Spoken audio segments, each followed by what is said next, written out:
Aliens. Aliens.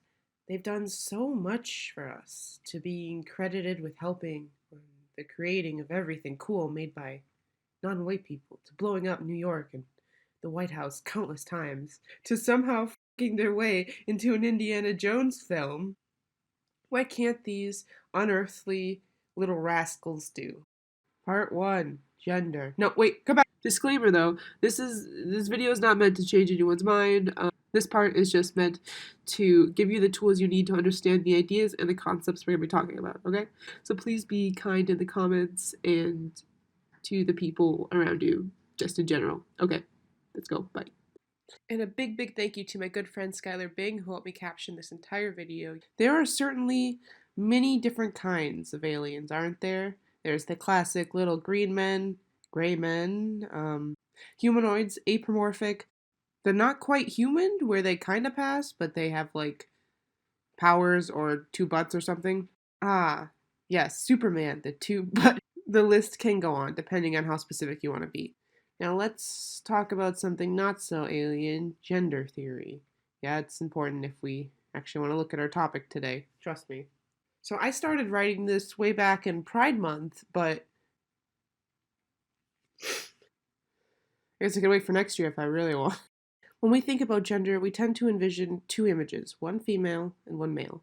But some people don't neatly fit into the categories of man or woman, or male or female. Some people have a gender that blends the facets of both man and woman, or a gender that is different than either male or female. Some people don't identify with any gender, and some people's gender changes over time. You choose whether to be a boy or a girl? Yep. People whose gender is not limited to male or female have and use many different terms to describe themselves. Non binary is typically the most common. Some other terms being genderqueer, agender, bigender, butch, genderflux, and there is more, so much more. Some much older and some a lot newer. Some are different, but usually pretty similar in essence. The term Hijra comes from South Asian countries, including India, Pakistan, and Bangladesh. This is a term that was used by North Americans who recognize 5 distinct genders. These are just older examples that I found that people probably haven't heard about necessarily. It's not perfect or really reflective of what it means to be genderqueer today, but you get the point. They all encapsulate an experience that isn't summed up simply as either male or female. Our society has typically only recognized two genders. This is what is referred to as the gender binary. Gender binary. This classification has two distinct genders, two opposite forms, masculine and feminine, whether that be a social system or a cultural belief. Next, I want to bring up the social awareness of the LGBT plus QI plus community. Perfect. And how it has improved the lives of the people in that community. It's not completely uncontroversial, but we can see same-sex relationships in our cartoons and media. At least that's my bar of equality. But I guess if you want one other source. Glade's 2017 acceptance survey showed that the LGBT plus community has reached historic levels. Still, nearly a third of Americans remain uncomfortable with the facet of LGBT plus family members, coworkers, and neighbors. But obviously, we're talking about one specific part of the queer community, and that's the genderqueer community, otherwise known as aka non binary identity. Genderqueer means non normative, while non binary means gender that falls outside of the gender binary. They mean slightly different things, but both terms are extremely similar. It's something I see being used a lot more in media, but in a very interesting and specific way. So let's talk about that in part 2. Do you guys remember Lloyd in Space? The older Disney cartoon made by the same creators of Recess? There was a very special episode, Neither Boy Nor Girl, an episode where an alien called Zoit reveals to our binary cast that they get to choose what gender they want to be. This is an episode I saw back in like 2003, and I almost thought I hallucinated that shit. Like, I did that Inside Out cartoon because no one ever talked about it, and also I couldn't remember the name of the series and didn't have a lot to go on until now. That doesn't make any sense. Or perhaps Perhaps you misunderstood our question. Let me rephrase it for you. Are you now, or have you ever been a boy or a girl? Nope. That is the freakiest thing I have ever heard. Maybe to you, but not to me. You see, I'm a Prodilicon, and in my species, we're neither boy nor girl till our 13th birthday. Then each person chooses for his or herself. This is an official Disney show, and I think we all can safely say that if Zoid wasn't an alien, they would have never existed. That being said, it's not perfect. Zoid still has to pick from choice A or B, aka the gender binary, and it's not mentioned Zoid not fitting into either one of these categories of male or female, but it's interesting to note how the censors reacted back in 2003 when gay marriage was still not legal in the whole of the United States, but we had a gender fluid choosing alien on our Disney Channel. Massachusetts didn't even become the first state to legalize same-sex marriage until 2004. I think it plays to the idea of how we today feel about the concept of being non-binary and genderqueer, and how it tends to be more comfortable removing the binary of gender, but only when that person is not identified as human. And it's been happening before 2003. Decide? Oh, sure I decided. And? I've decided I'm not telling. What? But why not? Because it's none of your business. So we'll never find out if you're a boy or a girl? Oh, you'll find out someday when I get a crush on one of you. Gotta wait? Until he gets a crush on me? And just a quick note sesh if you're having trouble with some of the terminology I've brought up. Genderqueer and non-binary, one and the same. Gender binary, feminine, masculine, pink, blue, Mars, Venus, etc. Okay, so let's go through the list of all the mainstream examples I found of non-humanary characters.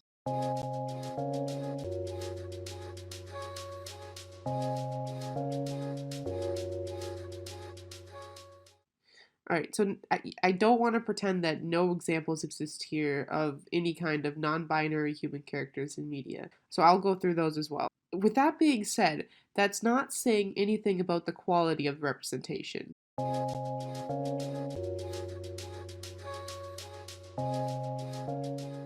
A quick side note again, some of these examples on the list have bigger parts in the series, some are very small parts, some are the villains, some just make jokes about them. Again, this isn't based on quality. These are just examples of mainstream genderqueer characters I found. Are you a brother or a sister? Well, I'm an only child. Pretty creepy, huh? You like a male model or a female model? All is all.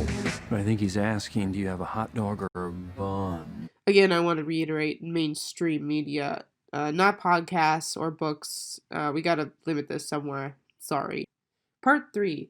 Aliens and cowboys, but the cowboys are gender.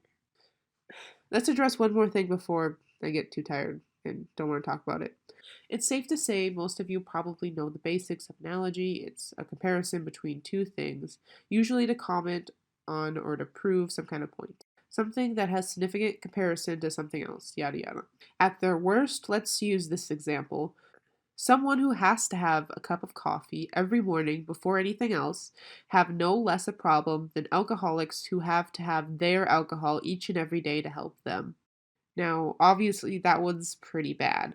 Number one, the negatives and symptoms that come from alcoholism is much more extreme and can cause a lot more damage to your life than the effects of coffee on a single person. Not to mention the people around them. There's a reason you can still legally drive while you drink your caramel ribbon frappe and not your buzzed party slaughter 90-calorie beer or whatever. I drink, I swear, I'm just salty. Analogies are useful for making unfamiliar concepts more accessible. It's common for people to take an actual issue and just come to something completely different.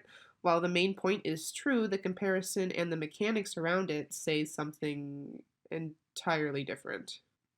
We'll talk more about this later. The most common definition of analogy is a way to transfer knowledge from one situation to another, i.e., the mitochondria is the powerhouse for the cell. This is itself an analogy.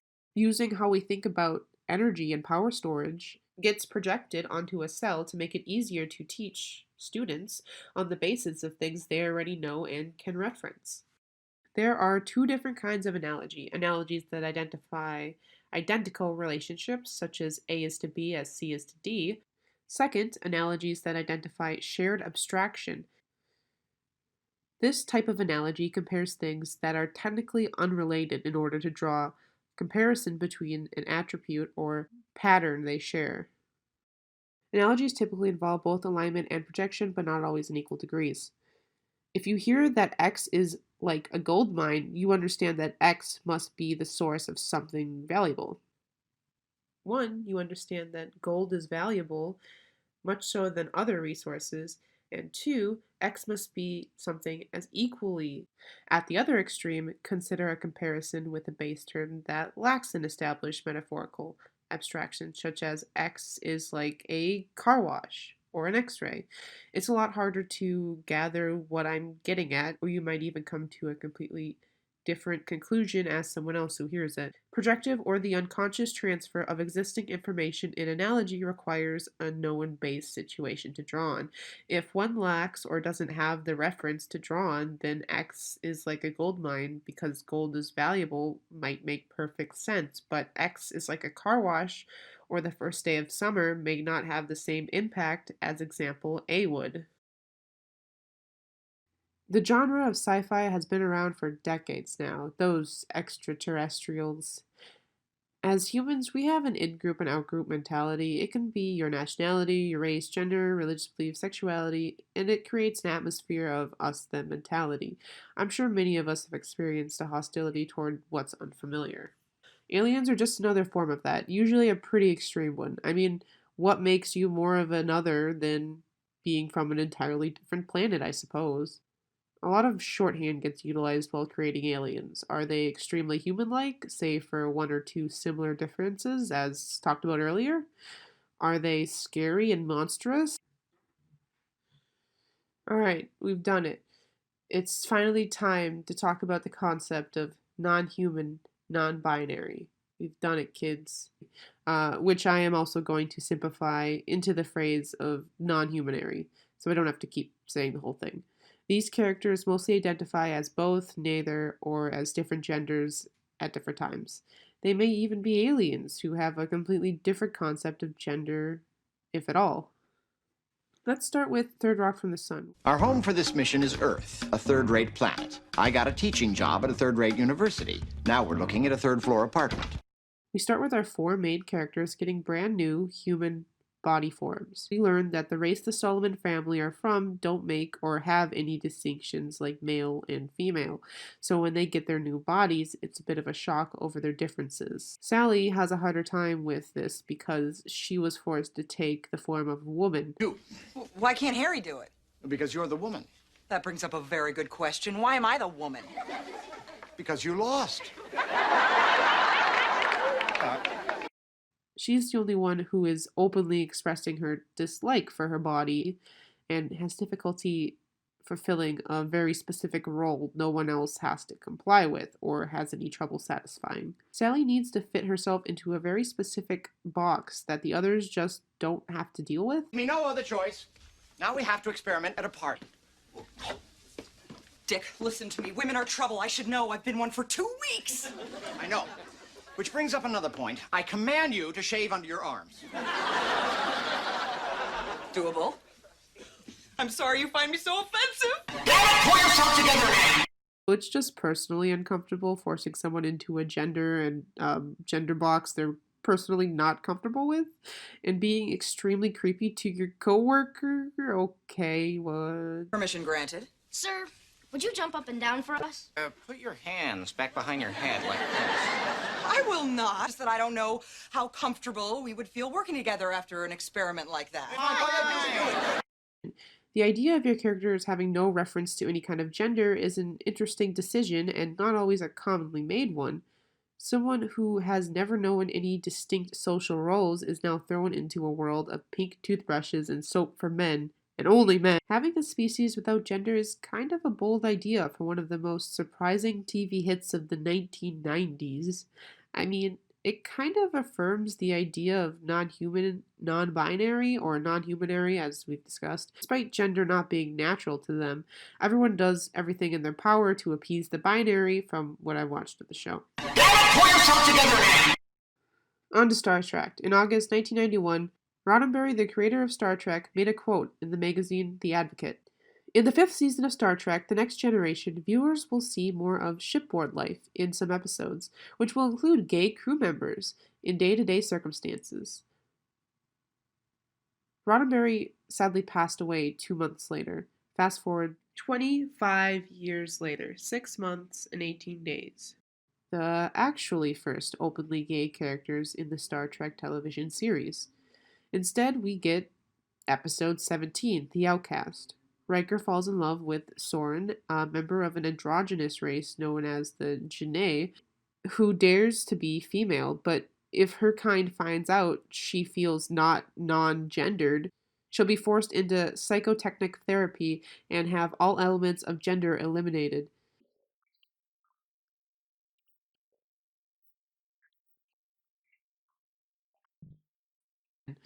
Yeah, it's kind of a trans episode. The funny part is, nobody noticed.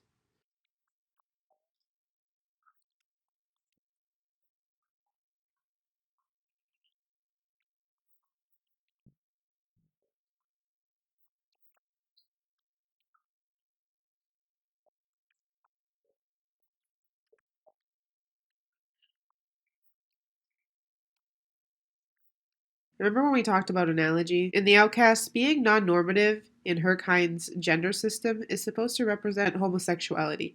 And though there is a soft correlation, X is not like gold. This episode was supposed to represent a metaphor for being gay specifically, but they just pussyfooted around it too much that they just covered something completely different. Just a completely different LGBTQ, but whatever, plus instead, okay? That's great. That's just great. Oh my god, that's great. That's absolutely hilarious. Out of all the topics addressed, sexuality or the possibility of non-straight sexualities isn't even one of them. They had the alien race played by females to make the metaphor less obvious, and also they made Soren identify as female. It's what she prefers, which would just make them straight anyway. It ends with her undergoing the therapy, forcing her back into the gender that society says that she should be.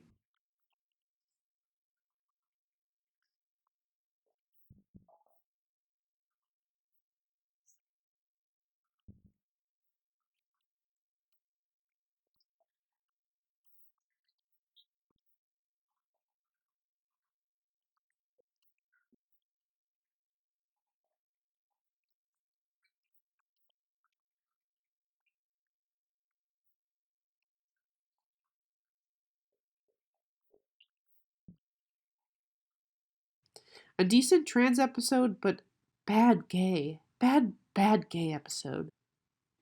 I think a lot of these examples, if not all, kind of make this confused statement that non-human is synonymous with non-binary. In fact, what's more human than the binary? This episode kind of a little bit extra, making the comparison that agender people are cold and disconnected and kind of condescending with their portrayal. Soren does get feelings. She gets a romance with Riker. She also identifies as female and different, not like those other non-gender robots. Ugh. They are non-binary because something about them makes them different. Colder. Inhuman. Maybe even superior. We'll come back to that later. 2017, we're watching American Dad. It's been 11 years. We've all been charmed by Stan and his wacky CIA shenanigans, I guess. And Roger, the wacky gay alien, has been there the whole time. Also, someone made this gay American Dad intro, and I absolutely love it. I believe it was made with nothing but pure earnest, and I'm going to steal it.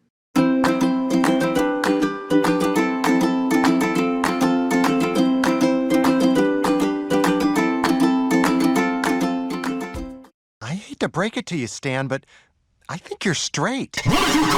This is an especially hard one to talk about because, on the one hand, it's comedy, and Roger isn't exactly the pinnacle of queer representation by any means. Taking anything too seriously feels like a waste of time, honestly. But contrary, Roger is somewhat the epitome of this rule, breaking the gender binary, dressing as men and women. I think there was a pregnancy episode. Oh, also, he's not gay. He's an alien. Does this make us gay? God, no, I'm an alien. I wish people thought I was gay. He's not gay. He's an alien. But he does engage in sexual acts and goes by he, him most of the time. It's not an exclusive club. You could be a oh, dang it. What's that one word I see in dating profiles from time to time? Heteroflexible / homoflexible, I guess. You could use that, I guess. I don't know.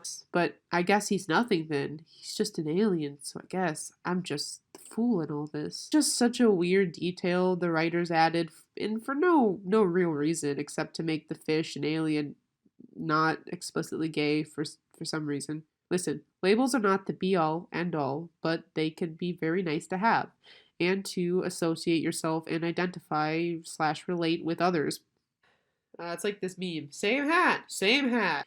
People are complex and they like to express themselves, and especially if people are still trying to figure things out, it can be kind of nice to have ambiguous words like queer or more precise words.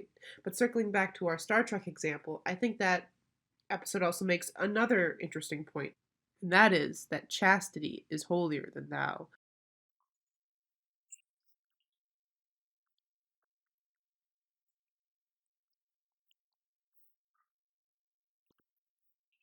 All right, let's go a little further back. In some ancient myths, virgins were often devoted to a higher purpose. They were supposed to be above such things as lust and passion, and such a superior species is above the petty squabbles of human squabbles, like gender and sex. I've added too many squabbles.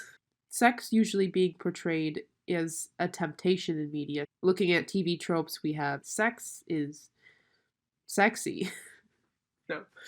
Evil is sexy, while our heroes are usually closed and virtuous, while our villains are provocative and sexually confident, or at least open about their sexuality and desires. There is the sex is evil trope. Oh wait, why did I say that as a question? Where sex in many moral codes is regarded as fraught and dangerous. And usually even standard sexual content can be considered much more off limits than even gratuitous violence. There's death by sex, a lot of things that circle around sex and purity. This attitude lines up pretty well with another well-known alien trope, the superior alien. The superior alien. The alien that tends to be egotistical and thinking little of humans, or as lesser beings. Which, yep, is also done in the Star Trek episode. Oh, wait, there's a smudge on my... I can't quite make it... Oh, oh yeah. You thought we were gonna go this whole episode without talking about Rick and Morty? I need the views, man. Autoerotica Simulation happened in 2013. Rick is confirmed as pansexual by Justin Roiland's blessing and word. There isn't much evidence to support, or any mention of it in the actual show text as far as, well, right now. I'm gonna call it pulling a J.K. Roiland. And apparently Summer is also gay, but, well, allegedly. In the comics. Yeah. A quick summary. Summer finds out that she's popular in another dimension, the only difference being Summer in this universe is gay, but actually turns out to be a Beth dimension. It's actually quite good. I liked it. Rick and Morty issue 33 if you want to check it out. Alright, back to the episode. Rick, Morty, and Summer stumble on a hive mind named Unity that Rick used to date. Unity has assimilated the entire world and its people. Summer objects to Unity's control over the planet's population, and then changes her mind when she finds out how much people suck. Race war! Unity is a genderless hive mind, as they can inhabit anyone male, female, or beyond, and can engage in sexual activity, including with Rick. It's a little weird, given that these people are controlled. That's not to say that there isn't any sexuality. in being non-binary? Because there definitely is, or that being non-binary automatically overlaps with asexuality. Not to say that sexuality wasn't a part of any of them, as we saw in Third Rock from the Sun, but it's obviously an experience they've never had before. Compared with Trinity, who seems pretty experienced with the whole idea of sex and sexuality. I guess it depends how literal or how far of an interpretation you want to take with this one. It seems like the main ideas the writers wanted to explore was sexuality in a hive mind. If this was a movie or a different show, Trinity would definitely have been the villain. Instead, they are made the lover. A byproduct of that is the fashy undertones that shows a utopia where all free will is taken away. If you can overtake anyone or anything, then your body is in constant flux anyway. Practically godlike, like the Holy Father, and also with you and you and you and you. Unity not having gender plays into the non-humanariness of their superiority. They want to improve the quality of the inhabitant's life, but at what cost? It's an interesting discussion. Sorry, I don't think I'm going to go too much further into this. Alright, I'm ready to finish this video. Oh boy, wasn't I supposed to be doing this in parts? Final segment. For my categorization of non-binary characters as in the mainstream media, it's all extremely random and sparse until we get into 2018, 2019. Then there's a sharp spike in the way of representation. It's all extremely random and sparse until we get to the 2018, 2019s. And obviously, I believe a big part of that, as we've already talked about, is the awareness. For so long in the English language, you kind of had to choose he, him, or she, her. Nobody really knew what else to use, which now we have they, them, an ambiguous term that always kind of existed within the English language.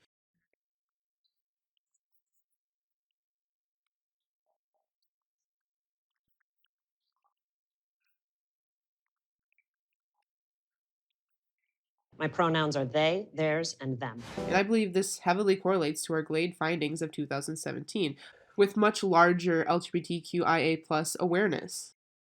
I remember talking about this in one of my English classes. We brought up strange terms like z, zem, zim, z. These terms felt very strange, very alien.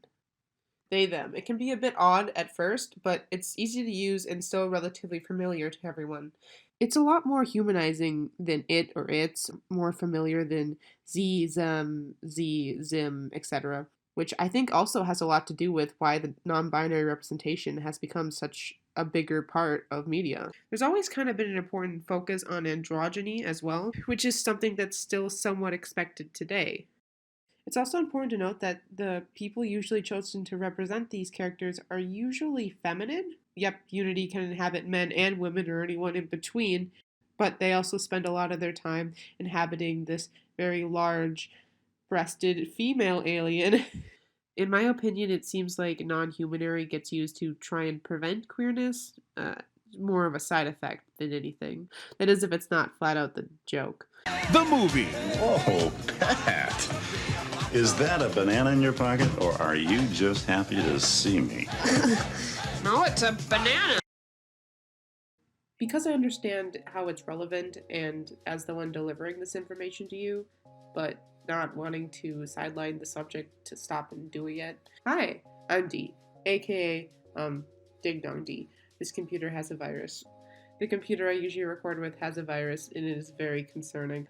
Why did I make this video? I don't think I've ever had a formal coming out video, but like, is there a word for like when you're out, but you haven't blatantly like had the chance to say it yet?